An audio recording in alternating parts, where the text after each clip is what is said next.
السلام علیکم ورحمۃ اللہ وبرکاتہ۔ اس وقت میں آپ کے سامنے سورہ قمر کی آخری کچھ آیات جو 49 سے لے کر 55 تک ہیں ان کا ترجمہ پیش کر رہا ہوں، سماعت فرمائیے۔ اعوذ باللہ من الشیطان الرجیم، بسم اللہ الرحمن الرحیم۔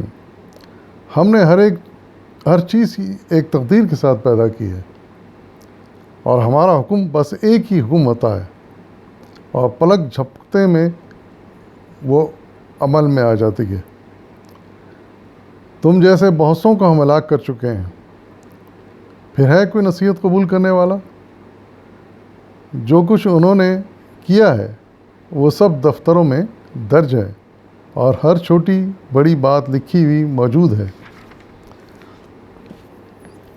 نافرمانی سے پرہیز کرنے والے یقیناً باغوں اور نہروں میں ہوں گے۔ سچی عزت کی جگہ بڑے ذی اقتدار بادشاہ کے قریب ہے۔ صدق اللہ العظیم۔ ان آیتوں میں اللہ تعالیٰ نے چند بڑی اہم باتیں ارشاد فرمائی ہیں اپنی عظیم الشان قدرت کے بارے میں، جن پر غور کرنے سے ہمارے سمجھ میں آتی ہے کہ واقعی اللہ تعالیٰ کی قدرت کتنی عظیم ہے، اور حقیقت میں اللہ وہی ہو سکتا ہے جو اتنی عظیم الشان قدرت کا مالک ہو، جس کی اتنی بڑی طاقت ہو۔ ارشاد فرمایا جا رہا ہے کہ ہم نے ہر چیز ایک تقدیر کے ساتھ پیدا کی ہے، یعنی جتنی چیزیں ہم اس دنیا میں اور اس کائنات میں دیکھتے ہیں وہ ایک تقدیر کے ساتھ پیدا کی گئی ہیں، ایسے الٹپ نہیں پیدا کر دی گئی، کوئی بے حساب نہیں پیدا کر دی گئی، بڑے حساب سے بڑی پلاننگ کے ساتھ پیدا کی گئی ہیں۔ ان کی پیدائش کا ایک وقت مقرر ہے، ان کی موت کا ایک وقت مقرر ہے، چاہے وہ انسان ہو، چاہے حیوان ہو، چاہے دنیا ہو، چاہے سیارے ہوں، چاہے ستارے ہوں۔ ہر چیز کا ایک ابتدا کا وقت مقرر تھا اللہ تعالیٰ کے حکم سے، اور ہر چیز کے ایک انتہا کا وقت بھی مقرر ہے جب وہ ختم ہو جائے گی۔ دوسری بات یہ ارشاد فرمائی گئی کہ ہمارا حکم بس ایک ہی حکم ہوتا ہے، اور پلک جھپکتے میں وہ چیز عمل میں آ جاتی ہے۔ یہ بھی اس عظیم الشان پروردگار کا کام ہے۔ اس کائنات کی کوئی طاقت ہستی یہ دعویٰ نہیں کر سکتی کہ وہ ایک حکم دیتی ہے تو دنیا کا ہر کام ہو جاتا ہے۔ دنیا کے کسی بڑے سے بڑے کام کے لیے وہ ایک حکم دے اور وہ کام ہو جائے، یہ صرف اور صرف یہ خدا کی ذات ہے، اس ایک واحد بزرگ و برتر کی ذات ہے، اس اللہ تعالیٰ کی ذات ہے جس نے ہر چیز کو دنیا میں بنایا ہے، اس کائنات میں بنایا ہے۔ وہ ارشاد فرما رہا ہے کہ وہ ایک حکم دیتا ہے تو وہ چیز ہو جاتی ہے۔ کون ہے دنیا کی ایسی طاقت جو یہ دعویٰ کر سکتی ہے اور یہ کام کر سکتی ہے؟ کوئی نہیں۔ اسی لیے تو وہ اللہ تعالیٰ ہے، قادر مطلق ہے، خالق حقیقی ہے، اور اسی لیے اس کو پوجنے کے لیے کہا جاتا ہے کہ صرف اسی کو پوجا جائے۔ کوئی ہستی ایسی نہیں ہے جو یہ کام کر سکے۔ عبادت کے لائق صرف وہی ایک ہستی ہے، کیونکہ وہ اتنی عظیم اور اتنی طاقتور ہے۔ پھر ایک اور بات یہ ارشاد فرمائی کہ تم جیسے بہت سوں کو ہم ہلاک کر چکے ہیں، پھر ہے کوئی نصیحت قبول کرنے والا؟ ارشاد فرمایا ہے کہ ابھی جیسے پچھلی آیتوں میں مختلف قوموں کی تباہی کا ذکر آیا، ارشاد فرمایا جا رہا ہے کہ جس نے بھی اللہ تعالیٰ کو مان کے نہیں دیا، اس کے آگے ڈٹے رہے، اس کے بارے میں کفر کرتے رہے، شرک کرتے رہے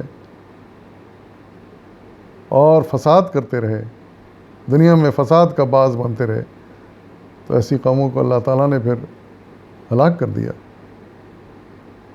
اور اس ہلاک کرنے کے لیے اس کے بس ایک حکم کی دیر تھی اور وہ قوم ہلاک ہو گئی۔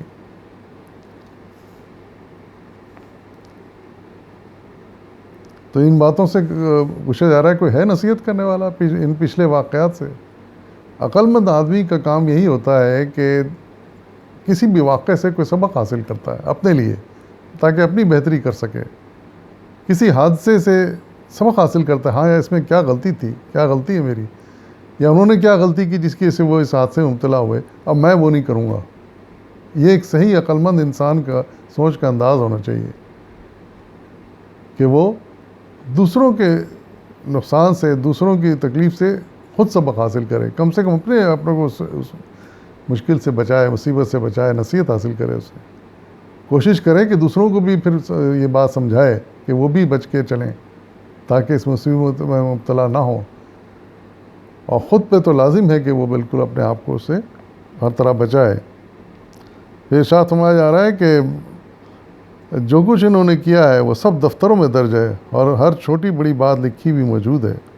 کیا بات کہی ہے، یعنی اللہ تعالیٰ نے کوئی کچا کام نہیں کیا ہے، ہر چیز کا ریکارڈ رکھ رہے ہیں اللہ تعالیٰ، دفتروں میں درج ہے، رجسٹرز میں درج ہے۔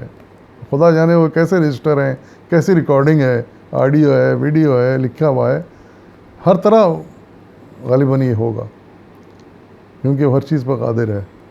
تو یہ جتنے اعمال ہیں، چاہے وہ برے ان کے اعمال ہوں چاہے اچھے اعمال ہوں، سب لکھے جا رہے ہیں، سب کا ریکارڈ پوری طرح موجود ہے، جو انہیں اس دن دکھا دیا جائے گا۔ بغیر دکھائے سزا نہیں ملے گی ان کو ان کے اعمال دکھا دیے جائیں گے۔ لیکن ان سب کے باوجود پھر اللہ تعالیٰ چونکہ رحیم و کریم ہے، فرماتے ہیں کہ اگر تم نافرمانی سے، اس فتنوں سے بچ جاؤ، اس کفر سے بچ جاؤ، ان فسادوں سے بچ کے چلو، تو پھر ہم یقیناً تمہیں باغوں میں نہروں والی جگہ پر داخل کریں گے، یعنی جنت۔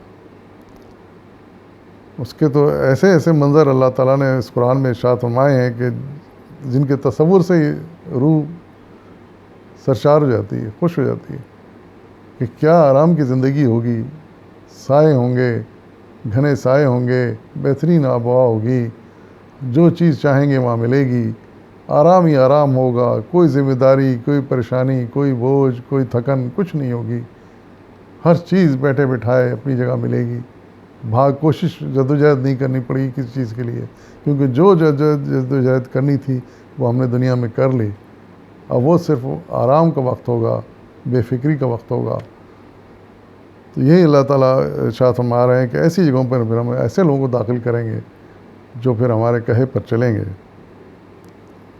اور پھر مزے کی بات، سب سے بڑھ کے یہ بات یہ ارشاد فرما رہے ہیں کہ سچی عزت کی جگہ بڑے ذی اقتدار بادشاہ کے قریب، یہاں بڑے ذی اقتدار یعنی عربی میں جو الفاظ آئے ہیں، فی مقعد صدق عند الملک مقتدر، ملیک مقتدر، یعنی ذی اقتدار بادشاہ کے قریب ہے۔ وہ کون ہے ذی اقتدار بادشاہ سوائے اللہ کے؟